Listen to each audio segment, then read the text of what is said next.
করেছি আমাদের মন জানালা প্ল্যাটফর্ম। এটা মূলত মন জানালা বাই ব্লুমিং বি, আমরা বলছি ব্লুমিং বাটারফ্লাই। সো আমরা বিশ্বাস করি প্রত্যেক নারী প্রজাপতির মতো। আর অনেক নারী হয়তো ভাবে যে 40 পেরোলে বা 40 হয়ে গেলে হয়তো আমাদের জীবনটা খুব ডিফারেন্ট হয়ে যায়, আমরা হয়তো পিছিয়ে যেরকমটা অনেকে ভেবে থাকেন। সো অনেকে প্রশ্ন করতে পারেন যে আমি তো এখনও 40-এ যাইনি, আরও এখনও অনেকটা সময় পথ পাড়ি দিতে হবে 40-এ যেতে, আমি কেন করছি?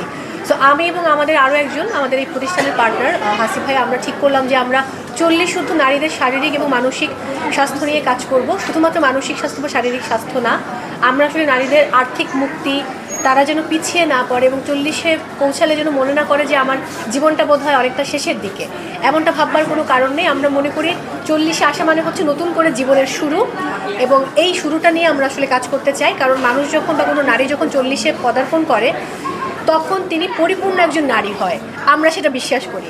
সো আমাদের এখানে অনেক রকম নারীরা আছেন, অনেক বয়সী নারীরা আছেন, কারো বয়স 70, কারো 80, কেউ 82, অনেক সময় বউ শাশুড়ি একসাথে এসেছেন, কেউ বা তার খালা শাশুড়ির সঙ্গে এসেছেন, আপু বলেছেন এই কথা। সো এরকম অনেক মেয়েরা কিন্তু তাদের মাকে নিয়ে এসেছেন, কোনো মা আবার মেয়েকে নিয়ে এসেছেন। সো এরা আসলে তাদের মনের যে কথাগুলো সবসময় বলতে পারে না, সেই কথাগুলো যেন এই প্ল্যাটফর্মটাতে শেয়ার করতে পারে, সেই জন্যই প্ল্যাটফর্মটা দাঁড় করানো। আর এখানে এখন আমাদের 16,000 মেম্বার রয়েছে এবং 16,000-ই অ্যাক্টিভ মেম্বার। সো এখানে প্রত্যেক নারী তাদের গল্পগুলো লিখেন, তাদের দৈনন্দিন জীবনে সকাল উঠে কী করেন, কোথাও বেড়াতে গেলে সেখানে কেমন সময় কাটে, যারা লেখালেখি করতে ভালোবাসেন তারা লেখালেখি করেন। সো এখানে নারীদের একটা সুন্দর প্ল্যাটফর্ম যেখানে তারা মন খুলে কথা বলতে পারে। এই হলো আমাদের মন জানালা। আমি যেটা বলতে চাই, একজন নারী হিসেবে অন্য নারীকে আজকের দিনে তার ভেতরের যে শক্তিটা সেটাকে বের করে নিয়ে আসতে হবে। প্রত্যেক নারীর মাঝেই সুপ্ত শক্তি আছে, কিন্তু সেটাকে আমরা জানি না, প্রকাশ করতে পারি না। ওই সুপ্ত প্রতিভাটাকে সামনে আনতে হবে। আর মানসিক মুক্তির খুব প্রয়োজন।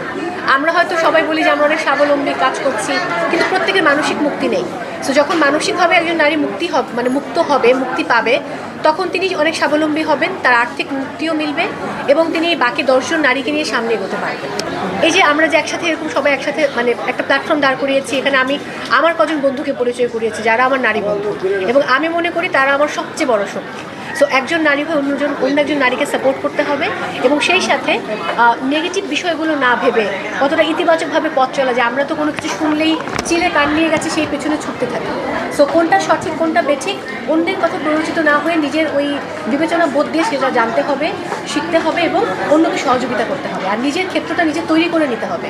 মানে ওপরে ওই দিন আমাকে একজন একটা কথা বলছিলেন, যে আমার ঠিক মনে নেই যে কথাটা কে বললেন, গাছে অনেক আম রয়েছে, মনে পড়েছে মনির খান বলেছেন এই কথাটা, যে সামনে উপরে গাছে একটা পাকা আম, ওটা আপনার ভাগ্যে লেখা আছে, আপনার রিজিকে আছে, কিন্তু আমটা আপনাকে পেরে খেতে হবে, আমটা কিন্তু একা একা আপনার মুখে ঢুকবে না। সো এই যে পারার যে প্রবণতা, কিছু করার যে প্রবণতা, এটা নারীকে নিজে তৈরি করতে হবে। অটোমেটিক্যালি কেউ আপনার হাতে কিছু তুলে দেবে না।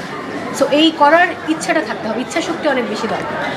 এইটা আমার মনে হয় এটা শুধুমাত্র যে অভিনয়ের বেলায় তা না। আপনি দেখবেন নারীদেরকে বলা হয় তোমরা ডেস্ক জব করো, মানে নারীরা যে অনেক সাংবাদিক নারী আছেন, ফটোগ্রাফার নারী আছেন, পুরো বিভিন্ন জায়গায় এনজিওতে কাজ করেন, এনজিও কর্মী, অনেক প্রত্যন্ত অঞ্চলে গিয়ে থাকতে হয়। সো পরিবার থেকে এটা শুরুটা হতে হবে। একজন কন্যা সন্তান, একজন পুত্র সন্তান, দুজনের সমান অধিকার যেরকম পরিবার থেকে শুরু হওয়াটা দরকার, এটা শুরু হলে শুধুমাত্র বিনোদন অঙ্গনে না, আমার মনে হয় সকল অঙ্গনে নারীরা সুন্দরভাবে কাজ করতে পারবে। আপনারা ডলিমাকে দেখেন না, ডলিমা এখনও কত দারুণভাবে কাজ করছেন।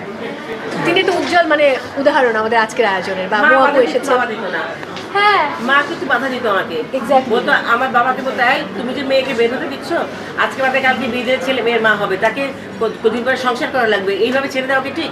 আমার বাবা আমাকে ইশারা করতো, তুমি যাও আমি দেখছি। তার মানে ডলিমাও কিন্তু বাধা পেয়েছেন, তিনি থামেননি।